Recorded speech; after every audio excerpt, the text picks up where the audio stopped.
Here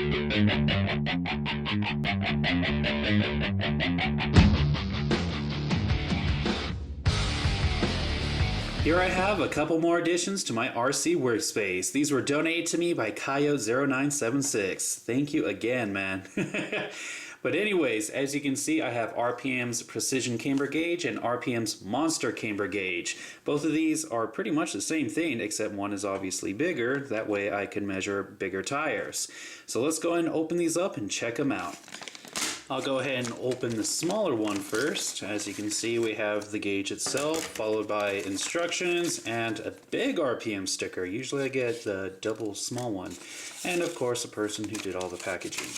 And there's pretty much the instructions right there. It's really simple. And believe me, guys, one of the things that drive me nuts about my RCs is that when I drive them, they don't go straight when I want them to. Sometimes they'll do a curve. And if you can get the camber perfect on each side, which this will help you achieve, your RC will drive straight, which is something that I really want to happen. So this is definitely one of those things that I really am happy that I have.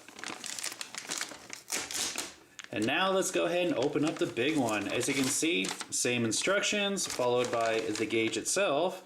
And then I have two small RPM stickers. It's kind of funny they mixed up the stickers.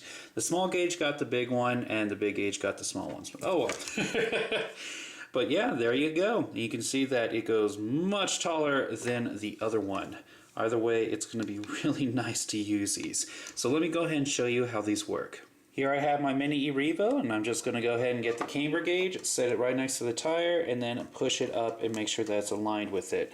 And now, there is the degrees that it is for the front right tire.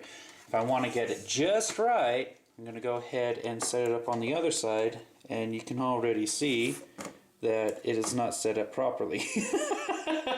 So yeah, it's going to be a bit of a tedious job to get these measurements just right on each tire, but it's going to be worth it when it comes to performance.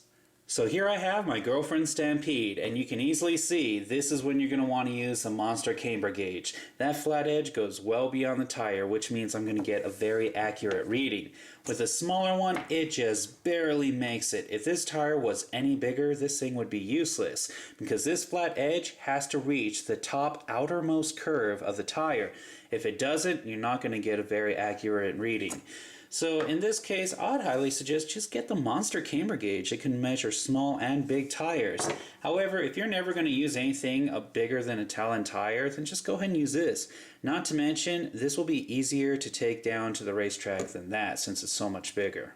The last thing I want to tell you guys that if you do buy one of these, be sure to read the instructions. It does have some valuable information, including the optimal degrees to achieve off-road and on-road. Either way, thank you Coyote for this awesome donation.